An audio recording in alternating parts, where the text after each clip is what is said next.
Nous venons d'entrer dans une nouvelle année et comme il est de coutume, nous nous sommes présentés les uns les autres nos meilleurs vœux. Pourtant, le cœur n'y était peut-être pas. À voir ce que nous avons subi au cours des 3 dernières années, l'année 2023 s'annonce en effet comme celle de tous les dangers. De tous les dangers, mais aussi de tous les possibles. Car il faut bien mesurer que si nous faisons face à une adversité extraordinairement inquiétante, nous sommes aussi peut-être au seuil d'un changement de monde qui nous conduise authentiquement dans la bonne direction. Il est naturel d'avoir peur et les élites ne cessent d'agir, les épouvantails et les stratagèmes visant à entretenir cette peur. Il est important, je le disais, de resituer ce que nous vivons dans cette perspective que nous assistons à un changement de monde. Et ce changement de monde, bien sûr, comme l'avait pressenti Michel Serres, comme l'a analysé de longue date Michel Mavezoli, passe inévitablement par l'effondrement du monde que nous connaissions, et avant qu'advienne celui qui a vocation à naître, nous sommes en effet dans ce crépuscule où tous les monstres sont lâchés. J'aimerais tous nous inviter à ce stade à ne rien lâcher de notre espérance. Le fait de faire face à autant de brutalité, d'oppression, de tyrannie, de maltraitance, doit au contraire nous renforcer inlassablement dans notre détermination à mener ce combat jusqu'au bout. Bien sûr, rien n'indique que nous le gagnerons, mais nous avons malgré tout de bonnes raisons de penser que cela sera le cas. La situation dans laquelle nous nous trouvons aujourd'hui est parfaitement claire, hélas. Ce que nous croyons être nos démocraties et nos états de droit ont été colonisés par des intérêts malveillants, pilotés par les États-Unis principalement et les organisations internationales comme le Forum économique mondial. Je suis récemment allé rendre visite à de la famille en Touraine et je me suis arrêté un soir après une longue journée de route dans la banlieue de Bourges pour me restaurer. Et qu'ai-je vu? J'ai vu les États-Unis. J'ai vu des grandes banlieues commerciales et industrielles, avec des parkings à perte de vue, des grands hangars alignés les uns à côté des autres, et pour unique possibilité de restauration, des steakhouse, des huttes à pizza et des enseignes de hamburgers. J'ai vécu longtemps en Amérique du Nord, et c'est une culture que je ne méprise pas, dont j'aime certains aspects.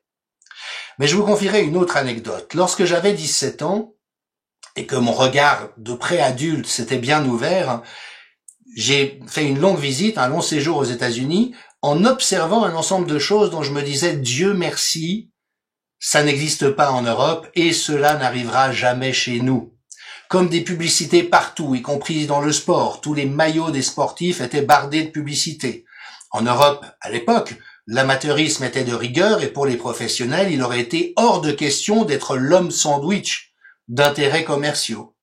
J'ai découvert des bureaux de poste qui se situaient dans des supermarchés. Il n'existait plus de bureaux de poste en tant que tels. Les films à la télévision ou les retransmissions sportives étaient interrompus tous les quarts d'heure pour diffuser de la publicité répétitive. On repassait les mêmes publicités 7 ou 8 fois par soirée. Et je me disais alors, jamais les Européens n'accepteront une chose pareille. De ne trouver partout que de la nourriture industrielle.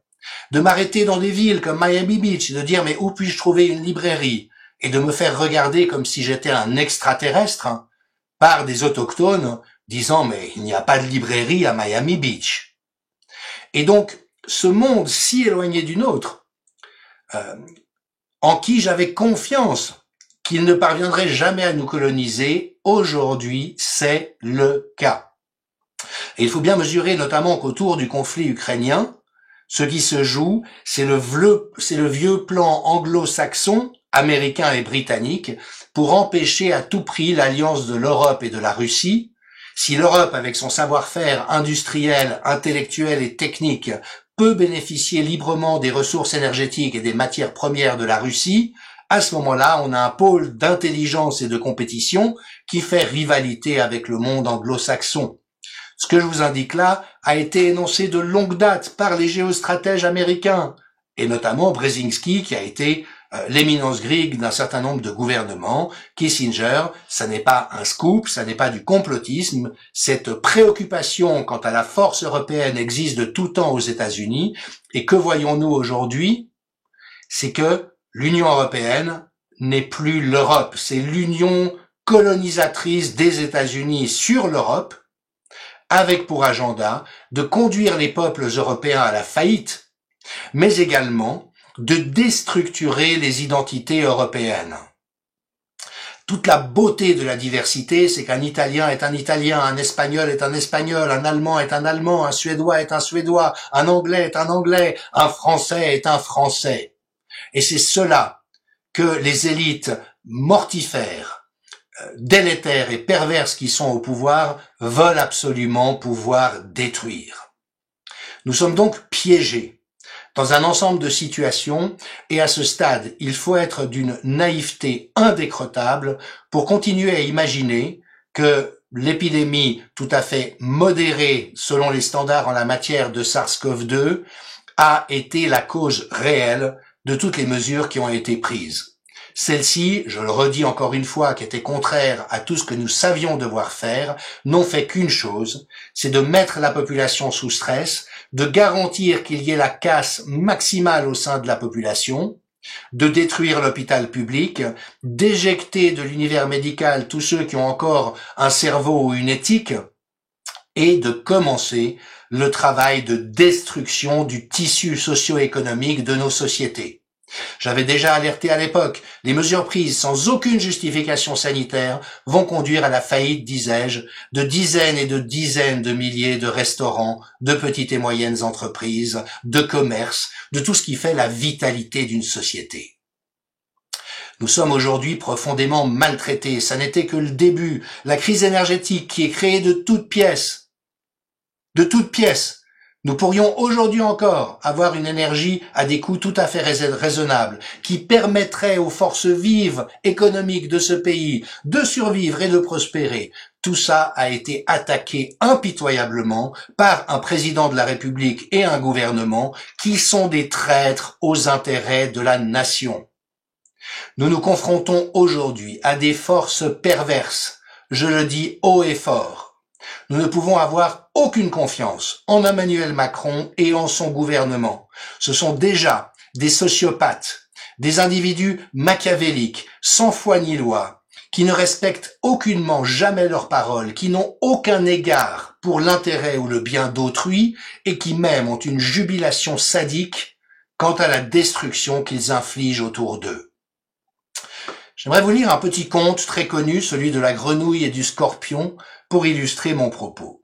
Dans un pays pas si lointain que cela, un scorpion demanda à une grenouille de le porter sur son dos pour traverser la rivière. En effet, il avait un rendez-vous important de l'autre côté. La grenouille, quelque peu interpellée, ayant peur d'être piquée pendant le voyage, lui répliqua « Je le ferai bien, mais tu vas me piquer. » Le scorpion se défendit. « Je peux te l'assurer, je ne le ferai pas. Je ne suis pas capable de nager, j'ai besoin de toi et je suis en retard. Faire cette traversée sur ton dos me fera gagner un temps précieux. » À nouveau, la grenouille argumente. « Si tu le fais, tu vas me piquer, je connais ta réputation. » Le scorpion plaida alors. « S'il te plaît, je dois traverser et je te promets de ne pas te piquer. » Il se défendit encore avec assurance. Il lui fit comprendre qu'il n'était pas fou, s'il la piquait, ils couleraient tous les deux. Un peu de bon sens, voyons. La grenouille, prise d'un élan de confiance, acquiesça. Alors allons-y. Le scorpion monta sur son dos, mais à mi-chemin, au plus fort du courant de la rivière, là où les tourbillons sont les plus violents, le scorpion piqua la grenouille avec son dard, ce qui les fit couler tous les deux. La grenouille, stupéfaite de cet acte de trahison, agonisante, mourante, s'adressa au scorpion. « Mais vous m'aviez promis !»« Vous vous attendiez à quoi? Je suis un scorpion, c'est ma nature. C'est plus fort que moi, » lui répliqua le scorpion avec assurance. Tous deux périrent dans cette aventure. Imaginez une seconde que l'on puisse faire confiance à Emmanuel Macron, c'est se mettre dans la position de la grenouille et du scorpion. Cet être, je vous réfère au livre « Le traître et le néant » de deux journalistes qui ont investigué toute son action, montre qu'il n'est que trahison, qu'il n'est qu'arrogance, qu'il n'est que narcissisme et qu'il n'est que sadisme. Et ça n'est pas pour rien, bien sûr, que ceux qui gouvernent actuellement les destinées du monde se sont arrangés par un certain nombre de subterfuges dont nous avons tous été témoins dont la mobilisation du parquet national financier pour torpiller la candidature de François Fillon, d'une manière qui a transgressé, bien sûr, toutes les procédures et l'équité en la matière. Faire confiance à cet homme est un luxe qui conduira la France à la destruction. Nous devons dès lors le mettre en échec. De surcroît, je suis convaincu, comme François Asselineau l'a exprimé récemment, qu'il souffre d'un profil psychopathologique, comme je vous l'explique, extraordinairement pervers et qui a fait des ravages à travers l'histoire, tant ceux qui en sont dotés sont pourvus d'une aptitude extraordinaire à se hisser au pouvoir. Évidemment, quand vous n'avez aucun scrupule, aucune culpabilité, que vous êtes sans foi ni loi, il est facile d'entourlouper des gens chez qui il reste au moins des résidus d'éthique. Et de surcroît, il existe aujourd'hui un fort soupçon d'utilisation chronique de produits psychotropes qui altèrent le jugement et font flamber la mégalomanie et l'irréalité de ces profils. C'est pourquoi je lance aujourd'hui un appel solennel à la réunion de toutes les forces de résistance.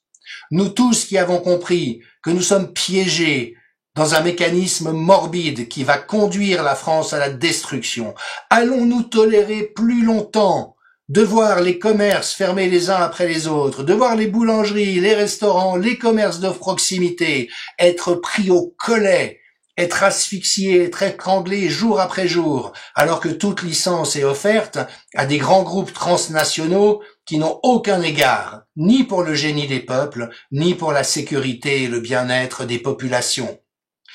Je lance un appel à la réunion. Ne nous illusionnons pas, l'union et l'unité n'existeront pas. Et pour une raison bien simple. L'union et l'unité sont des concepts modernes. C'est un des fondements du monde qui est en train de disparaître. Et ça n'est surtout pas dans ce registre que nous devons nous positionner si nous voulons faire changer les choses. Il existe dans l'opposition une diversité magnifique et irréductible. Nous devons tendre à l'unicité. Chacun est unique et restera unique, mais tout comme sous l'occupation, il y a eu cette union sacrée allant des communistes aux royalistes, en passant par la droite patriotique, la droite libérale, le centre, les sociodémocrates, les socialistes, qui tous ont vu qu'ils devaient laisser de côté leurs différences et la différence dans leur projet de société pour une priorité bien plus importante qui était celle de mettre en échec la dérive totalitaire. Et nous devons aujourd'hui, dans la résistance, créer cette réunion. Allons-nous continuer à voir la France, la Suisse, nos pays, la Belgique, le Québec être mutilés membre après membre? C'est comme si le gouvernement nous avait coupé les doigts en disant c'est nécessaire, c'est pour votre bien, ça vous permettra de survivre. Puis après couper les mains, puis couper les bras, puis couper les pieds, puis couper les jambes, puis couper les oreilles, puis arracher les yeux. Et maintenant, il s'attaque au reste en disant mais on peut très bien vivre sans rate, on peut très bien vivre avec un côlon qu'on aura rétréci. Et allons-nous supporter encore longtemps de nous laisser mutiler, de nous laisser plonger dans l'indignité, dans l'indécence, dans la tyrannie et dans l'arbitraire? Non, il est temps de nous lever. Et nous n'avons pas à être regardants. Ou pour le dire autrement, nous avons à ne pas être regardants avec qui nous nous associons dès lors qu'il est compris que ce gouvernement trahit les intérêts de la nation, plonge la société française et la population dans une catastrophe et qu'il faut le mettre en échec à tout prix. J'appelle bien sûr à la non-violence. Je ne suis pas opposé philosophiquement à la violence, notamment en état de légitime défense. Mais vous avez vu que le gouvernement s'est équipé en matériel militaire, vient de commander 11 millions de grenades lacrymogènes. Pour lutter contre qui? Contre les Russes? Non. Contre la population française, contre les gilets jaunes, contre nous, contre tous ceux qui pourraient s'opposer à leur noir dessein. La violence n'est pas une option. Nous avons à être plus intelligents que cela et utiliser toutes les ficelles de la résistance civile, de l'insurrection des consciences, du boycott, de la prise de pouvoir pacifique. Car la réalité aujourd'hui est que Emmanuel Macron, alors même qu'il n'est soutenu que par un très petit pourcentage des Français, arrive à garder un pouvoir quasi absolu sur le pays. Nous devons aussi, malheureusement, renoncer à tout espoir en nos parlementaires. Il faut bien comprendre que toutes les forces actuellement au Parlement, à l'exception de quelques individus éclairés, auxquels je voudrais rendre hommage, comme les sénateurs Alain Houpert, ou Sylviane Noël, ou comme l'ancienne députée, Martine Vonner, mais à ces rares exceptions et quelques autres, tous les autres ne sont que des produits du système, et notamment de cette idéologie moderne qui est en plein effondrement et au sein de laquelle nous ne trouverons pas les bonnes réponses. Jean-Luc Mélenchon, Marine Le Pen, les acteurs des Républicains, des socialistes, du centre ne sont pas des options car ils pensent le monde d'une manière qui est obsolète. Et on le voit, ils ne sont pas fichus de s'organiser tant que reprennent toutes les bisbilles de politique politicienne. Et nous qui nous unissons dans la résistance, qui nous réunissons dans la résistance, nous avons à éviter cette erreur. Peu importe que les gens qui ont des bonnes idées soient du Front National, sont de l'extrême gauche, sont des sociodémocrates, sont des libéraux, sont des centristes, tant qu'ils ont des bonnes idées, qu'ils mesurent les enjeux, nous avons à être à bord avec eux. Et donc, voilà, Mélenchon n'est pas une option plus que Macron, Marine Le Pen n'est pas une option plus que Macron. Ce sont les forces vives de la société qui doivent se mobiliser pour remiser au rebut tous ces individus et les idéologies toxiques qu'ils servent. Le monde moderne a fait son temps. Il faut réinventer l'Occident. Nous devons retrouver notre héritage qui est celui d'un humanisme séculaire, selon lequel ce que l'on fait au plus faible des membres d'une société, c'est à la tête du pays, c'est à l'entier de la société, c'est à l'incarnation des valeurs les plus nobles, les plus dignes que nous le faisons. Il existe dans l'évangile de Matthieu, que nous soyons chrétiens ou pas, n'a aucune importance, cette valeur, où un roi accueille ces sujets qui sont dignes du monde à naître, en leur disant « Venez les bénis, recevez en héritage ce royaume que j'ai préparé pour vous depuis la fondation du monde. Car j'avais faim et vous m'avez donné à manger. J'avais soif et vous m'avez donné à boire. J'étais étranger et vous m'avez accueilli. J'étais nu et vous m'avez habillé. J'étais malade et vous m'avez visité. J'étais en prison et vous êtes venus jusqu'à moi. » Alors, poursuit le récit, les justes lui demanderont « Mais quand avons-nous fait ça ?» Et le roi répond « Je vous le dis, chaque fois que vous l'avez fait à l'un de ces plus petits de mes frères, c'est à moi que vous l'avez fait. » Ces valeurs sacrées étaient bien entendu contenues dans la devise liberté, égalité, fraternité.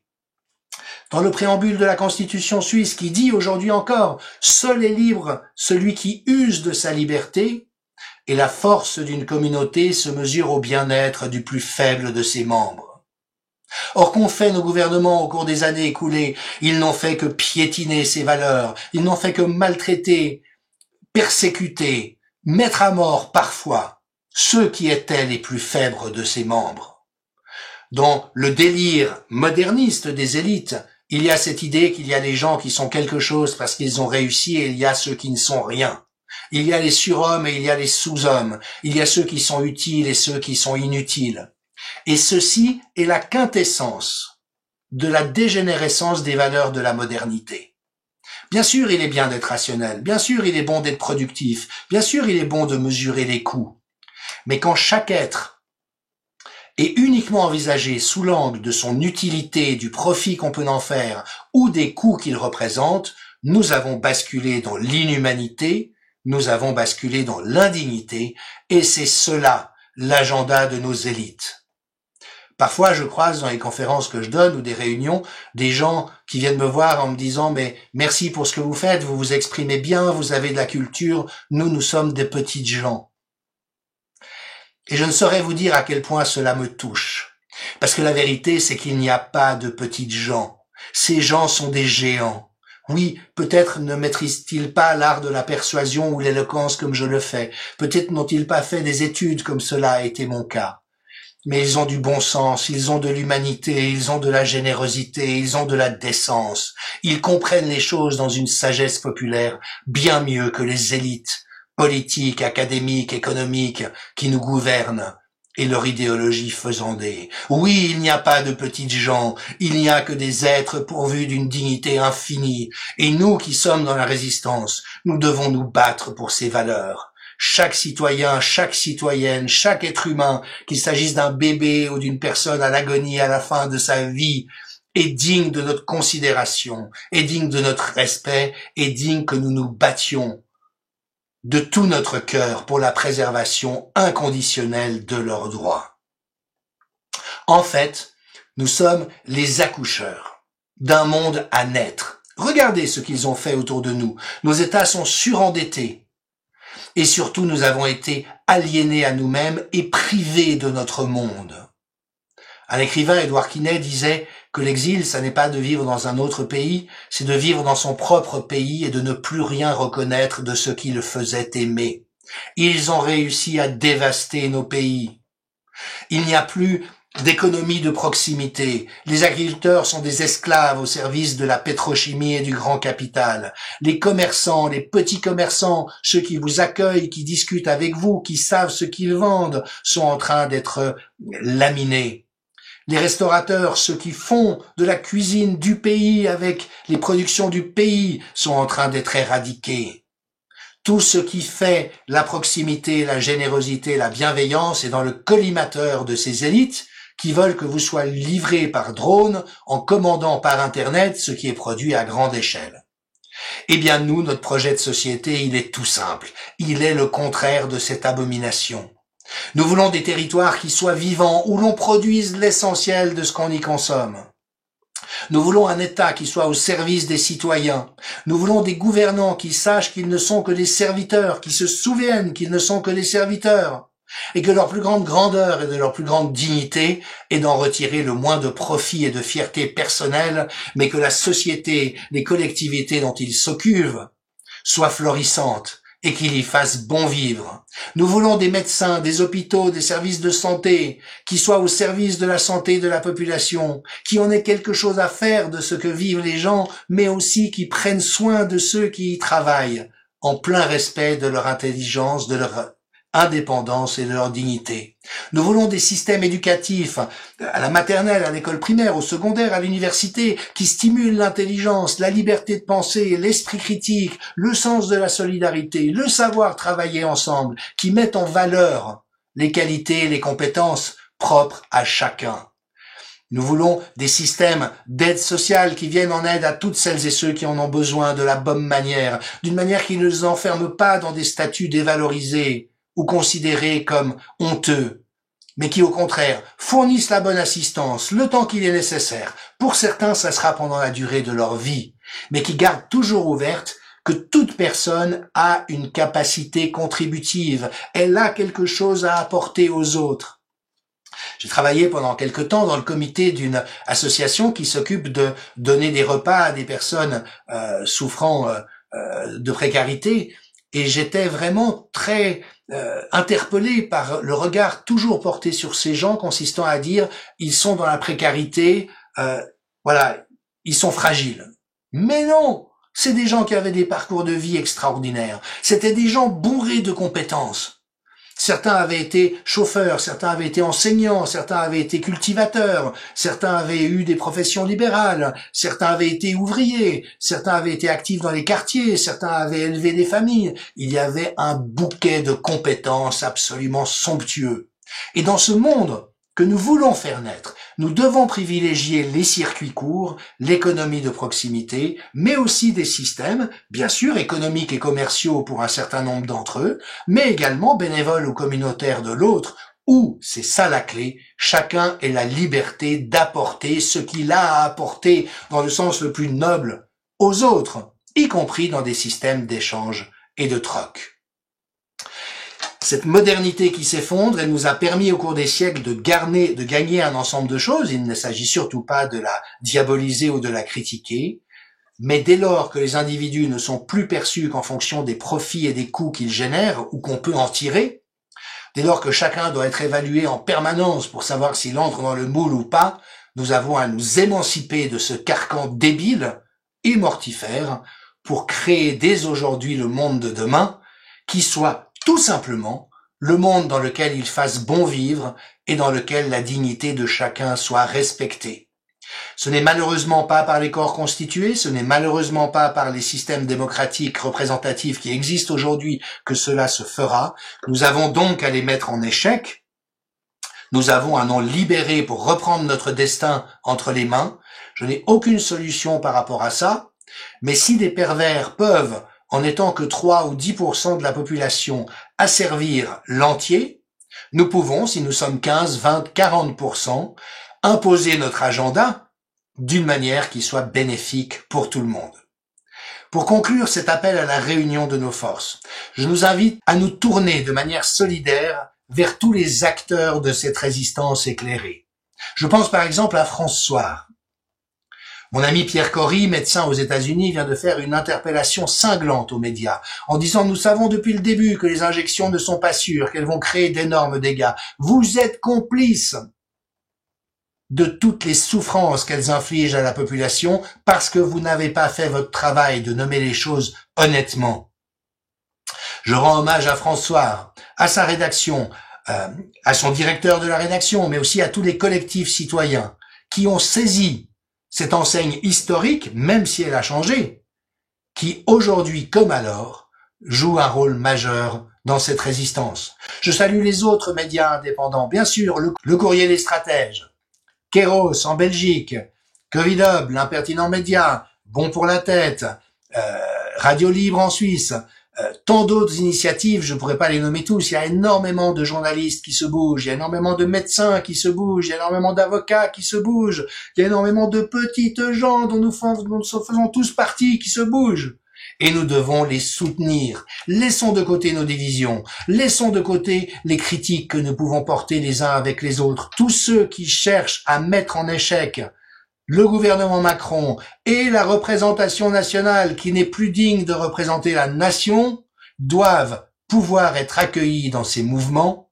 Et je rends hommage ici à toutes les forces vives de la France, de la Suisse, de la Belgique et du Québec qui se sont mobilisées, qui ont créé ces collectifs, ces mouvements solidaires. C'est à partir d'eux que nous construirons le monde de demain.